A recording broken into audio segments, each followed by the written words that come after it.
Bueno, buenos días. Esta semana vamos a abordar problemas de la glándula tiroidea. Es una entidad muy prevalente en la consulta de atención primaria y ¿qué queremos aprender de la patología tiroidea? Bueno, sobre todo hablar un poco de qué es lo que sucede con esta entidad, la epidemiología, repasar la anatomía de la glándula, la fisiología, ¿sí?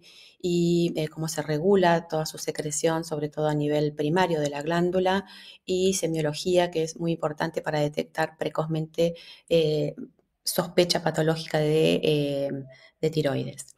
Las manifestaciones clínicas, cómo abordamos esta sospecha diagnóstica y cómo la tratamos en la mayoría de los casos, ¿no? Sobre todo vamos a abordar hipertiroidismo, nódulo tiroideo bocio muy chiquito como para que lo vean y algunos tips para terminar.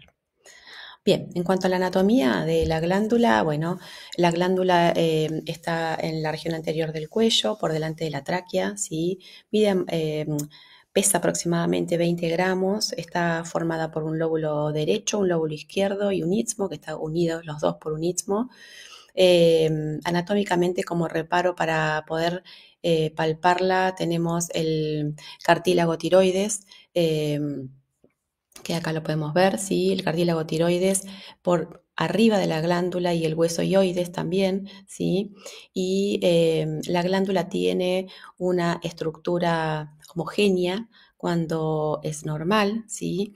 Eh, y nuestra palpación, en realidad lo primero que tenemos que hacer es una inspección, que a veces es muy rica, en general no se ve cuando la glándula no tiene ningún trastorno.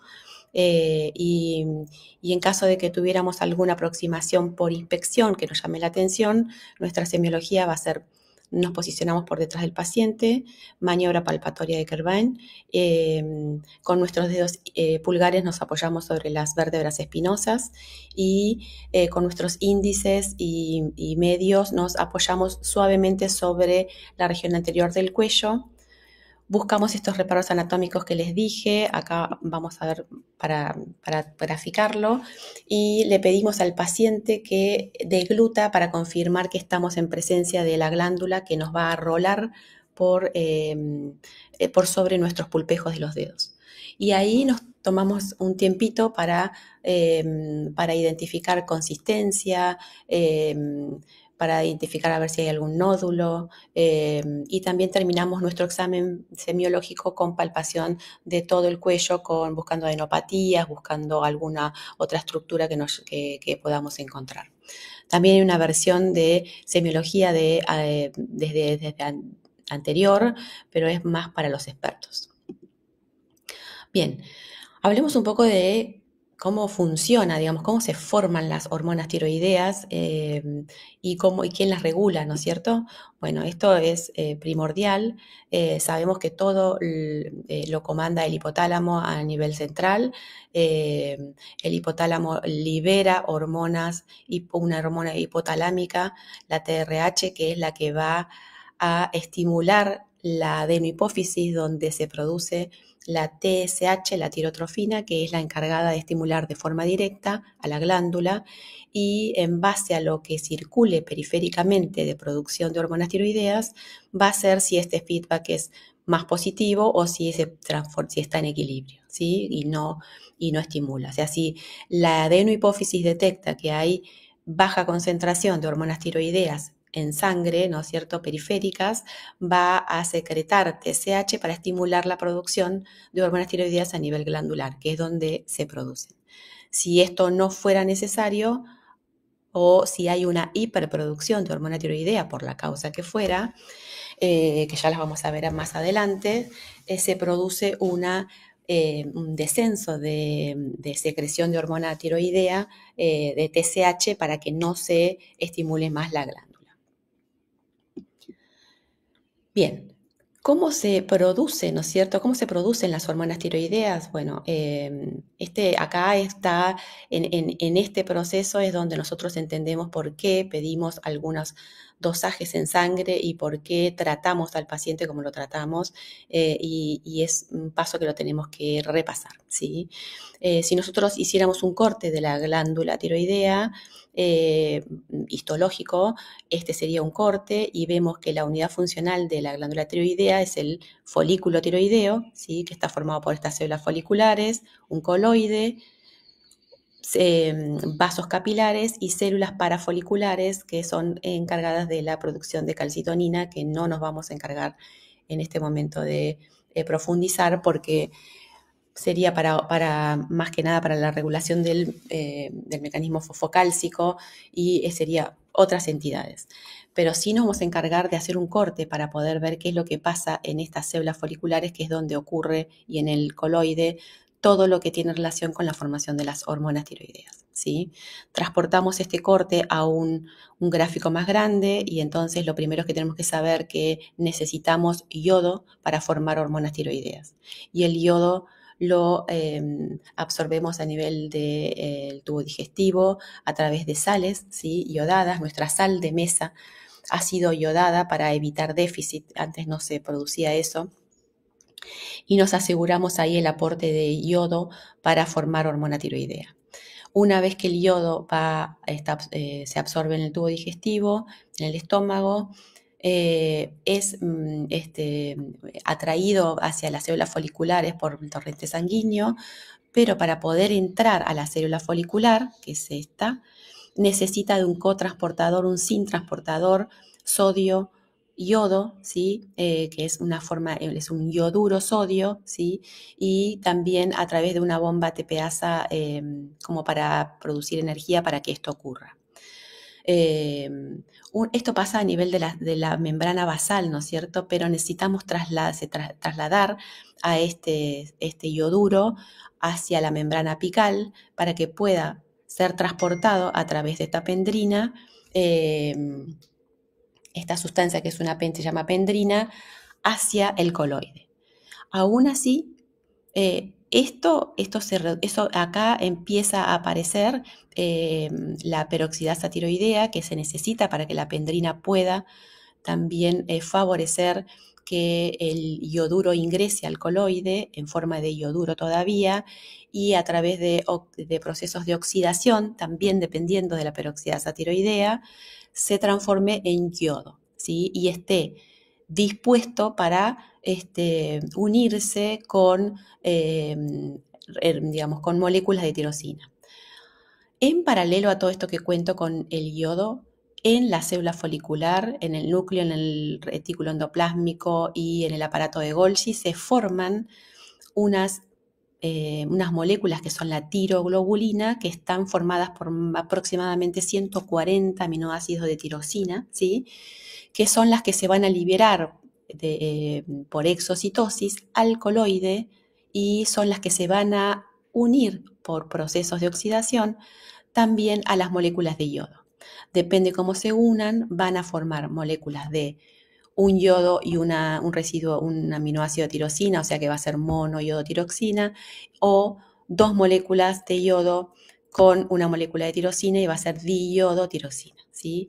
Y a su vez, estas dos moléculas, dependiendo cómo se vuelvan a unir, que es el proceso de acoplamiento, que vamos a ver en esta secuencia, vamos a dar por terminada el acoplamiento y vamos a tener, si se unen dos de mono, van a ser dos de diyodotiroxina, va a ser T4, y si se une una de mono con una de diyodotiroxina, va a ser T3, ¿sí? Estas moléculas, estos acoplamientos se van a volver a meter en la célula folicular por medio de endocitosis, ¿sí? Y van a ser liberadas al torrente sanguíneo una vez pasado por este proceso de proteólisis por unas lipasas, ¿sí? Por unas enzimas que degradan estas vesículas, y entonces lo que va a pasar es que van a pasar al torrente sanguíneo porque son liposolubles en forma de T3, en forma de T4, los residuos de tirosina que queden, o las que queden liberadas de monoyodotiroxina o de diyodotiroxina se van a desplazar el yodo y esto vuelve a recircular en la célula folicular para que vuelvan a utilizarse. Y parte van a ser liberadas al torrente sanguíneo que no van a ser funcionalmente activas, entonces se van a degradar, ¿sí? Nos quedamos con esta definición de que las hormonas tiroideas T3 y T4 ya formadas en todo este proceso que les conté, van al torrente sanguíneo, pasan sin dificultad porque son liposolubles y se unen mayormente a una molécula transportadora de hormonas tiroideas, que es la TGB. La mayor parte se transportan a través de esta tiroglobulina, un porcentaje mucho más chiquitito a través de albúmina y un porcentaje mucho más chiquitito aún libres en sangre. ¿Y dónde van a ir? A todos los tejidos, ¿sí? Donde encuentren receptores, en todos los tejidos va a haber receptores nucleares para que la T4 y la T3 actúen y básicamente estimulen el metabolismo de todo el organismo. Bien, ¿por qué es importante todo esto? Y me voy a detener 5 minutos, un minutito más en esto, es que acá tenemos grandes pasos para que ocurra el ingreso, digamos, del estímulo de la célula folicular, del ingreso del yodo. Esto va a depender del estímulo de la TSH, ¿sí? Y va a depender, como dijimos hoy, de la concentración periférica de hormonas tiroideas que haya. Si hay poca concentración, más estímulo va a haber de TSH. La TSH también influye en el acoplamiento de las hormonas, de los residuos de tirosina, de los aminoácidos de tirosina con el yodo, y la peroxidasa tiroxina va a intervenir en que esta oxidación del yoduro a yodo se transforme y también se acople para formar hormonas tiroideas. Entonces, tenemos dos, digamos, estrellas en esta situación, que va a ser la TSH, los receptores de TSH en la membrana de la célula folicular, y la peroxidasa tiroidea en el coloide. También tenemos que saber fisiológicamente que en el coloide van a quedar moléculas de tiroglobulina con grandes concentraciones de hormonas tiroideas ya formadas hasta por 2 meses o 3 meses.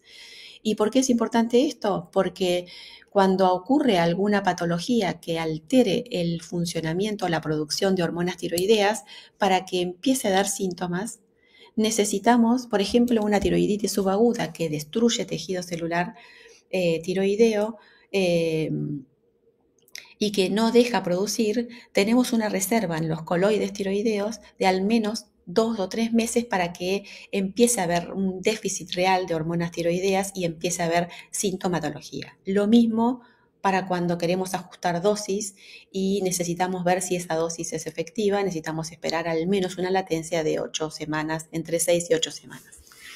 Para eso es muy importante.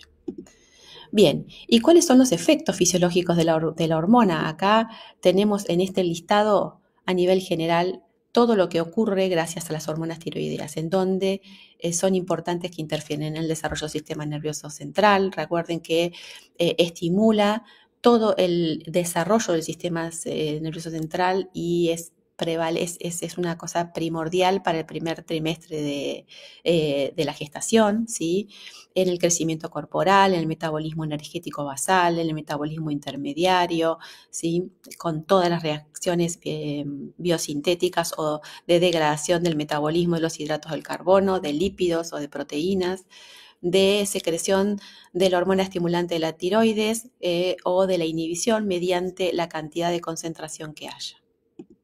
Bien, y entonces, ya abordando desde la parte patológica, vimos la fisiología normal, y entonces vamos ahora a entender por qué se produce hipofunción o se produce hipofunción, y mayormente nos vamos a abocar en lo que es primario de la glándula, ¿sí? Que es lo que más vemos nosotros, y cuando sospechemos una entidad que sea secundaria o terciaria, o sea, a nivel hipófisis o hipotálamo, necesitamos sí o sí el aporte del especialista.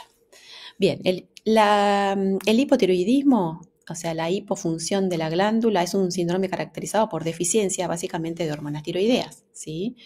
Y esto nos va a traer aparejados varias situaciones. Primero, saber que la presentación aumenta con la edad, que es mucho más frecuente en mujeres que en hombres. Ahora se ha equiparado bastante, ¿sí? Que es frecuente en áreas endémicas con deficiencia de yodo, que hay una prevalencia de hasta el 2%, pero que del hipotiroidismo subclínico es mucho más alto, del 15%.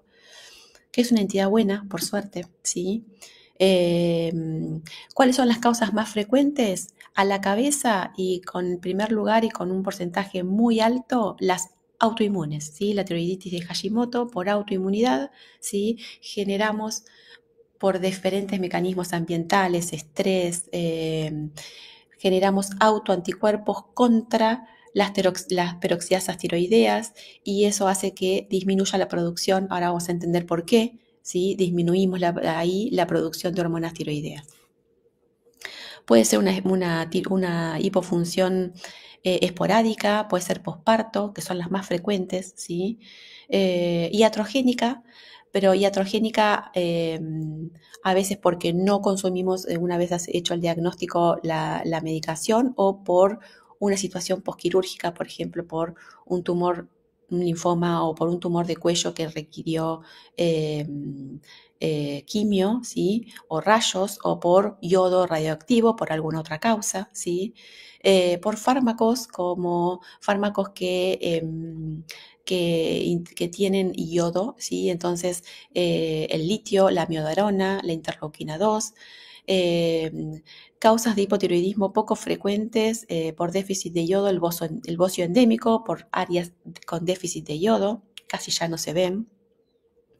La tiroiditis subaguda de Kervain, que es la que yo les expliqué, que está asociada a un cuadro viral y que es un proceso subagudo que se desarrolla después de una gripe, de un cuadro viral relacionado con días anteriores. Empieza el paciente a percibir dolor en el cuello. A veces hay un nódulo dominante y lo que se produce es por proceso inflamatorio destrucción del tejido glandular, ¿sí? Y entonces hacen un hipotiroidismo esporádico, así como transitorio. Y después tenemos los hipotiroidismos secundarios, a patología hipofisaria o hipotalámica, son muy poco frecuentes y obedecen generalmente a tumores, ¿sí? Y no solamente tienen clínica de hipotiroidismo, tienen clínica de toda la reserva hipofisaria, o sea, de todas las hormonas que secreta la adenohipófisis. Bueno, ¿cuáles son las manifestaciones clínicas? Las manifestaciones clínicas en general, los pacientes con trastornos de hipotiroidismo que no son severos, son inespecíficas, son casi asintomáticos o oligosintomáticos y son muy inespecíficos los síntomas. A veces los pacientes consultan por astenia, inespecífico, enorme, con varios diagnósticos diferenciales para pensar, debilidad, piel seca, tendencia al frío, ¿sí? Estreñimiento, alteraciones menstruales. Y los más tardíos y más severos, que son pacientes que están con larga data de déficit de producción de hormona tiroidea a nivel primario, aumento del peso, depresión, ¿sí? Letargia, ¿sí? Pero son los casos, la verdad que son los menos que vemos. ¿Cómo hacemos el enfoque diagnóstico ante una sospecha de un paciente con hipotiroidismo? Bueno, lo primero que tenemos que dosar es TSH, ¿sí? La TSH ultrasensible es altamente sensible y específica para determinar patología tiroidea. Y a partir de ahí vamos a poder saber en qué situación estamos. Si estamos en una sospecha de un hipotiroidismo primario, lo que nosotros vamos a encontrar es una TSH aumentada con tendencia a estimular la hipoproducción de hormonas tiroideas, ¿sí? Y T4 libre baja y T3 que no la pedimos, pero bueno, este sería el patrón bioquímico teórico, ¿sí? Nosotros nos quedaríamos acá con una TSH alta y una T4 libre baja, ¿sí? ¿Por qué no pedimos T4 total, que no nos sirve? Porque muchas veces está sesgada por la unión a las proteínas o por algún fármaco concomitante que usemos como anticonceptivos en pacientes jóvenes, ¿sí? Que disminuye la producción de tiroglobulina y entonces a veces no es el diagnóstico más exacto. Entonces pedimos T4 libre, ¿sí? Y la medición de los anticuerpos, porque en realidad muchas veces nos apoya el diagnóstico de autoinmunidad o si estamos en una sospecha porque es una TSH alta con una T4 libre normal, que tenemos un hipotiroidismo subclínico, nos va a hablar mucho de pronóstico. Si tenemos anticuerpos muy altos, esa paciente va a terminar siendo hipotiroidea, lo más probable, ¿sí? Y después tenemos las causas centrales de hipotiroidismo, ¿sí? Donde la TSH va a ser indiferente de acuerdo al momento donde la encontremos, pero sí no vamos a tener producción de T4 ni de T3, ¿sí?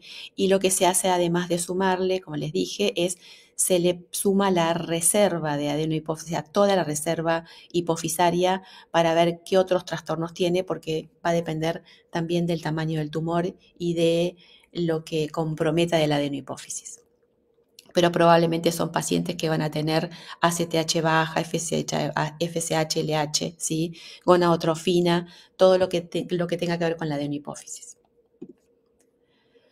Bueno, acá es donde nos tenemos que detener porque es lo que más vamos a ver en los pacientes ambulatorios, en los pacientes de consulta de atención primaria, y tenemos que ser muy cautos qué vamos a hacer con este paciente. El hipotiroidismo subclínico es una entidad que está definida por una TSH elevada, ¿sí? Hasta 10, hasta 15, para un rango hasta 4 como normal, 4,2 depende del laboratorio, con una T4 libre normal, en un paciente que está con muy pocos síntomas o síntomas, inespecíficos, leves, ¿sí? Que nos dan mucha sospecha de atribuírselo francamente a una hipofunción de la producción de la glándula. Es muy prevalente en mujeres premenopáusicas, en ambos sexos, en mayores de 65 años con mucha más frecuencia también, lo tenemos que sospechar, y son por autoinmunidad la mayoría. Entonces, muchas veces cuando mejoran su estrés, cuando mejoran su carga emocional, mejora la producción y queda ahí. Pero también va a depender de la capacidad que tenga el paciente de formar autoanticuerpos contra la peroxidasa tiroidea, por ejemplo, y entonces ahí va a dar el pronóstico de cómo va a terminar este paciente, si va a quedar ahí, lo va a revertir o va a terminar siendo un hipotiroideo franco. ¿Cuáles son los estudios que requerimos? Primero, la semiología, ¿sí? Porque la semiología nos va a dar mucha riqueza en cuanto a si palpamos un nódulo, si palpamos la glándula como irregular, chiquitita, toda irregular, eso va a ser experiencia dependiente, ¿sí? Pero bueno, si tenemos una glándula con un patrón heterogéneo, micronodulillar, es bien de tiroiditis, de autoinmune, o si tenemos este contexto de un paciente con sospecha bioquímica de un hipotiroidismo subclínico, pero una ecografía normal, lo más probable es que este paciente resuelva sola la situación. ¿Cómo lo tratamos y a quién? A favor del tratamiento, esto vamos a encontrar mucha bibliografía, pero a favor del tratamiento son los pacientes que les disminuya la morbimortalidad cardíaca, ¿sí? Pacientes con antecedentes de patología cardíaca de base, pacientes mayores de 65 años, sobre todo en contexto de síntomas compatibles con cuadros de angustia, de depresión, de lípidos alterados, que tenga alteración en el hemograma, que sea una anemia inexplicable por otra causa, ¿sí? Pacientes jóvenes que desean embarazo, que están en tratamiento por fertilidad. Los protocolos de fertilidad dicen que la TSH tiene que estar en 2, 2,5, o sea que si tienen 3,5, a pesar de que esté en rango, la tratan para optimizar todo su funcionamiento general, ¿sí? La tratan a bajas dosis. En un paciente con bocio, con hipofunción, que generalmente es muy raro, o en los pacientes que tienen síntomas compatibles con hipofunción tiroidea, menores de 65, pero con anticuerpos muy altos, ¿sí? Que es lo que les venía diciendo, que son los candidatos a quedarse en este rango y terminar siendo hipotiroideos. Bueno, también lo que tenemos que saber que el tratamiento se hace con levotiroxina vía oral en ayunas a un rango de 1,5, 1,6 hasta 2 microgramos kilo día, ¿sí? Generalmente no dejamos afuera a los pacientes que tengan mayores de 50 años con enfermedad coronaria y que necesitan iniciar tratamiento, lo hacemos con baja dosis, ¿sí? El objetivo del tratamiento es llevar a la TSH en 2, 2,5, entre 0,5 y 3, pero lo ideal sería entre 2, 2,5, paciente que esté reemplazado con levotiroxina, ¿sí? y controlarlo entre la 8ª semana aproximadamente con dosajes nuevos para ver el ajuste de dosis, por el motivo que les conté de la fisiología, ¿sí? Recuerden también que la vida media de la levotiroxina es de 7 días de la T4, ¿sí?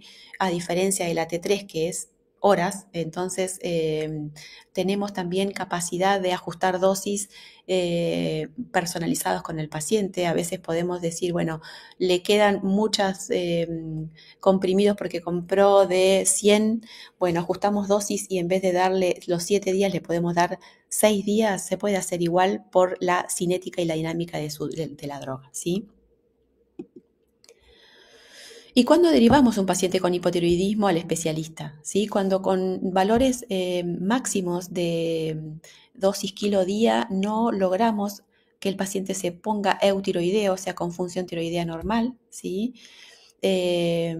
Cuando por la clínica y dosaje sospechamos que el hipotiroidismo es secundario o terciario, ¿sí? Cuando tenemos por imagen un nódulo dominante, solitario, un nódulo, no un quiste, ¿sí? Que tenga criterios para punción, aspiración con aguja fina y en un contexto de hipofunción o función tiroidea normal, es otro de los momentos donde tenemos que compartir este paciente con el endocrinólogo. En cuanto a la hiperfunción, vamos a verlo, pero también tienen que saber que el hipertiroidismo se comparte sí o sí con el endocrinólogo. Es una entidad que no nos da mucho tiempo, que requiere de tratamientos mucho más invasivos, ¿sí? Que tiene repercusiones clínicas mucho más graves que el hipotiroidismo, que lo puede poner en riesgo al paciente. Entonces, tenemos primero que actuar rápido y compartirlo, ¿sí? Como dije recién, es una hiperactividad tiroidea por una hiperproducción de hormona, por la causa que fuera, que ahora la vamos a repasar, que lo que produce es una hiperestimulación y una aceleración de todos los procesos metabólicos, que muchas veces ponen en riesgo al paciente. El primario también es la mayoría, el más frecuente es por autoinmunidad, que es la enfermedad de Graves, propio de la glándula.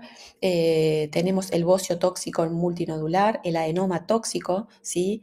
Que es un nódulo hipersecretante de hormona como autónoma de hormonas tiroideas, una metástasis funcionante muy raro, ¿sí? O el consumo excesivo de yodo también muy raro, ¿sí? Y después tenemos los hipersecundarios, que son adenomas secretores de TSH, a nivel hipofisario, ¿sí? Que son adenomas hipersecretantes de TSH, entonces hay una hiperestimulación porque hay una gran concentración de TSH circulante que va a ir a hiperestimular a la glándula para que hiperproduzca hormonas.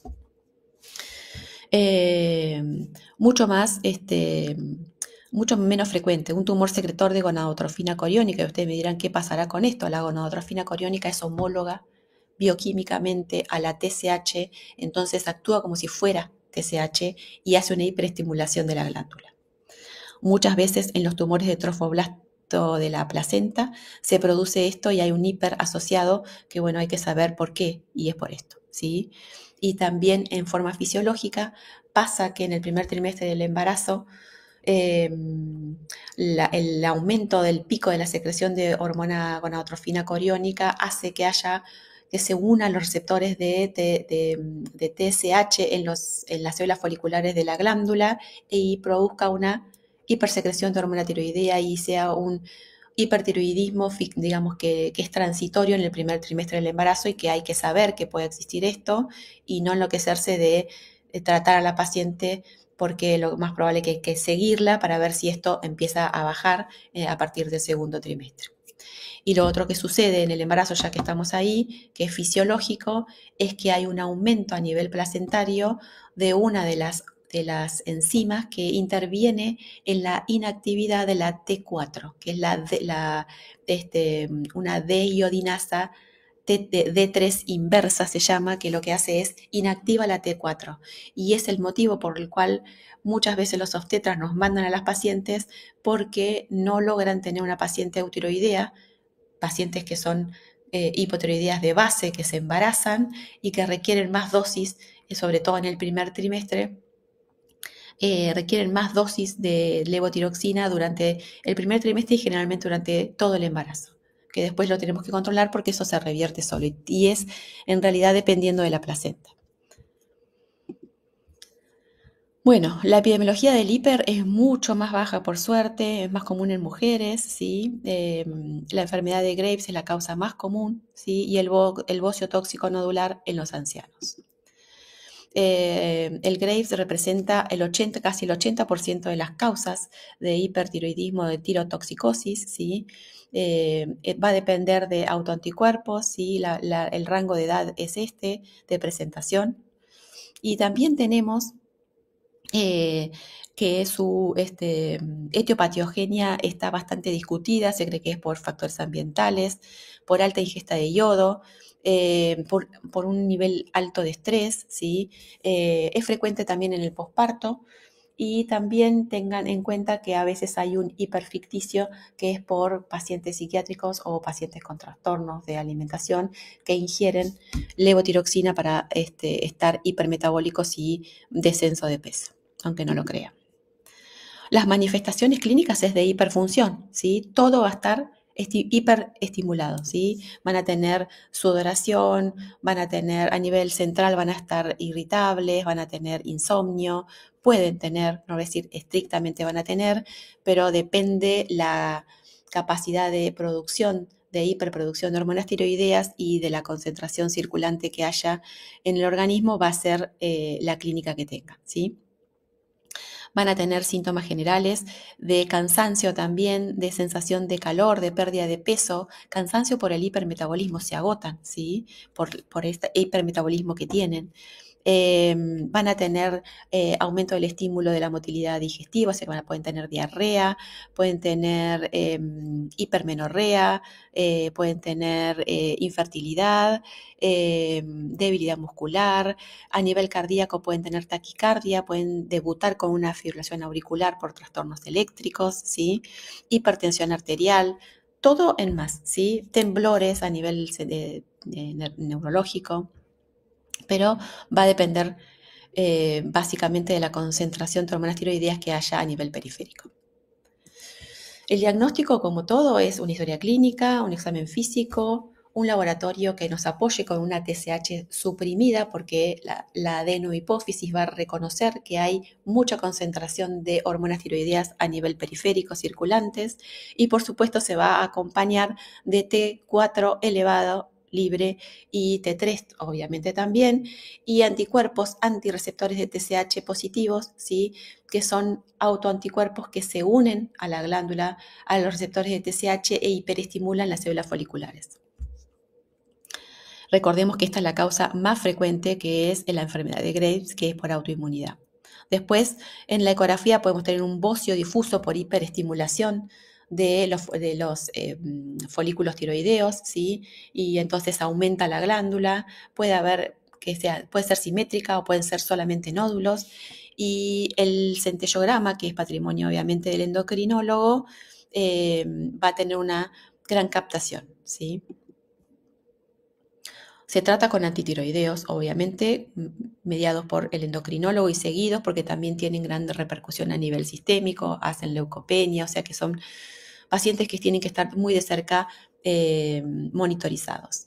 Y lo otro que se hace cuando hay un gran hipermetabolismo que compromete al paciente, se le hace yodo radioactivo. Se aísla al paciente, se le hace yodo y se le destruye tejido glandular, ¿sí? Lo más probable que lo que pasa con esto es que después se vuelve hipotiroideo y hay que reemplazarlo, pero es mucho menos grave. O el último recurso es la cirugía. Como verán, el hipertiroidismo, la hiperfunción de la glándula no nos da tiempo, puede poner al paciente en situación de gravedad y bueno, una de las cosas que no hablamos fue el hipertiroidismo subclínico, que como sucede en el hiposubclínico, es un paciente que tiene síntomas inespecíficos leve de hiperfunción y lo apoyamos con una TSH que va a estar muy suprimida con T4 libre y T3 normal, ¿sí?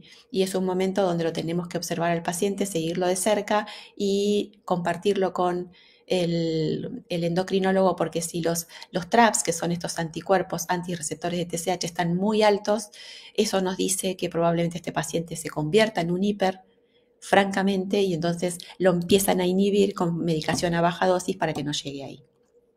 Y tampoco tengan que inhibirlo demasiado para hacer destrucción glandular.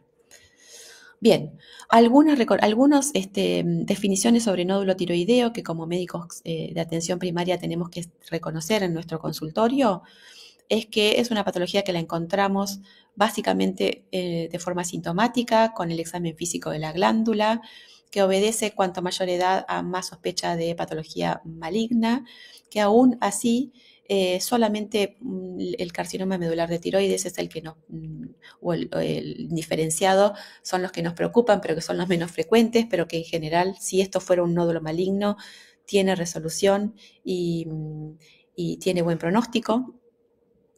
Que los factores de riesgo para hacer nódulos tiroideos malignos es que hayamos tenido o que el paciente tenga un antecedente de radiación de cuello por alguna causa, ¿sí? Que sea una edad avanzada, sea mayor de 40 a 50 años. En los niños, si se encuentra, también tiene sospecha de malignidad. Es mucho más frecuente en mujeres, ¿sí?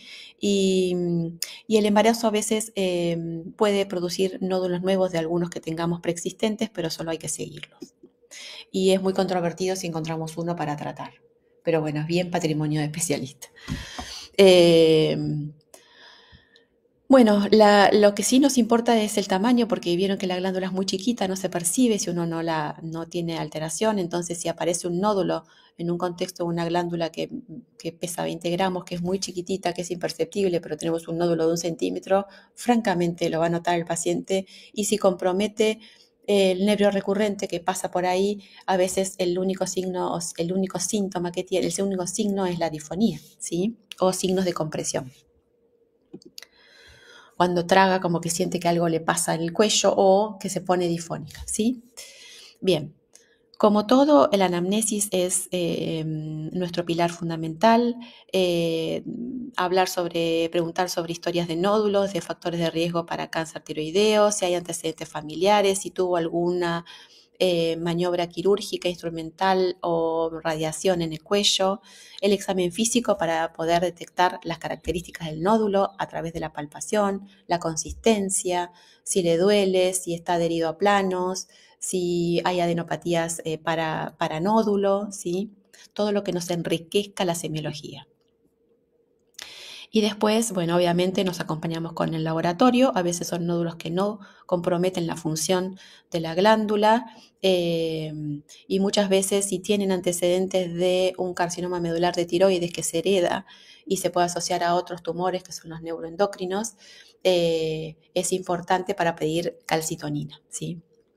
Y la ecografía es nuestro elemento primordial de bajo costo y de alto rédito para poder estudiar nuestro nódulo tiroideo en primera instancia.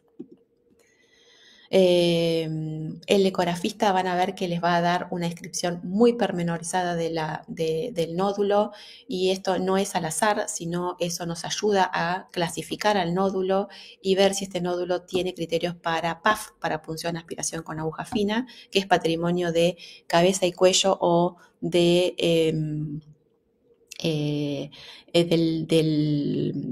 los radiólogos intervencionistas. Bien. ¿Cuándo tenemos criterio de indicación de PAF? Y es muy importante mandar al endocrinólogo con nuestro criterio de indicación de PAF y no mandarle al endocrinólogo un nódulo porque lo encontramos y no sabemos qué vamos a hacer con él, ¿sí? Y esto es lo que nosotros tenemos que saber como médicos de atención primaria. Si pudiéramos aprender esto, es un montón, ¿sí? Un nódulo que sea mayor o igual a 1 centímetro, 1 centímetro de diámetro es el patrón de corte, ¿sí? O que sea altamente sospechoso o que tenga una sospecha ecográfica intermedia pero que sea mayor a 1 centímetro, ¿sí? Que sean los nódulos mayor a 2 centímetros aunque no tenga sospecha ecográfica, que no se le agregue ninguna otra descripción como bordes irregulares, como vascularización periférica, calcificaciones centrales, que son las cosas que nos van a describir los ecografistas, los radiólogos. Si tiene más de 2 centímetros, ya por tamaño tiene indicación de PAF, ¿sí?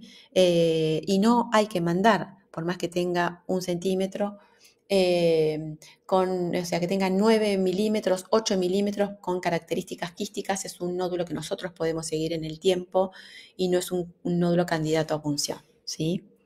Los quísticos, eso los radiólogos los informan con mucha precisión y cuando lo ponen es porque están seguros, no tienen características sospechosas para PAF. Para ir cerrando y para tener algún concepto general de bocio, que es el aumento del tamaño de la glándula tiroidea, por diferentes causas, un bocio simple, que no se debe a una enfermedad autoinmune, ni tiroiditis, ni neoplasia, aunque pueden acompañarla, es la más común de las glándulas tiroideas, el aumento del tamaño, sin tener muchas veces repercusión en la función tiroidea, ¿sí? La disminución de la disponibilidad de yodo es una de las causas, la ingesta de bociógenos como algún fármaco o defectos congénitos en la síntesis y en la acción de las hormonas tiroideas. No se hace nada, solo se lo controla. A veces hay conductas invasivas por compresión, pero no porque altere la función tiroidea, ¿sí? Y después tenemos los bocios nodulares, ¿sí? Como este, por ejemplo, que también lo que nos lleva a la consulta con el endocrinólogo son signos o síntomas de comprensión. Acá tenemos diferentes fotos de bocios y la clínica generalmente el paciente es asintomático, a menos esto que les cuento, va a depender del tamaño. Y para tener una primera aproximación de patologías tiroideas, creo que es más que suficiente, solo quedarse con el concepto de que los médicos de atención primaria estamos muy capacitados para detectar patología primaria, sobre todo de alteración de la función de la glándula, poder definir un hipotiroidismo o un hipersubclínico. En caso de que sea un hiposubclínico, el seguimiento es nuestro. Si fuera un hipoprimario, que estamos seguras que es un hipoprimario heterogéneo, autoinmune, con anticuerpos antiperoxidasa positivos y que empezamos con el rango de dosis que les describí anteriormente, también lo podemos seguir nosotros, a menos de esas consideraciones especiales que les dije que están acá en la clase y que lo vamos a compartir con el endocrinólogo. Y siempre compartir cualquier sospecha de hipertiroidismo con el endocrinólogo hasta que nos diga que ese paciente ya no corre riesgo, ¿sí? Y como concepto general, ante la presencia de un paciente, la detección desde el paciente o nuestra de un nódulo tiroideo, poder tener estos 3 o 4 conceptos básicos sobre tamaño, sobre características y saber con fundamento armar una derivación prolija al endocrinólogo para que le haga una punción. Bueno, muchas gracias.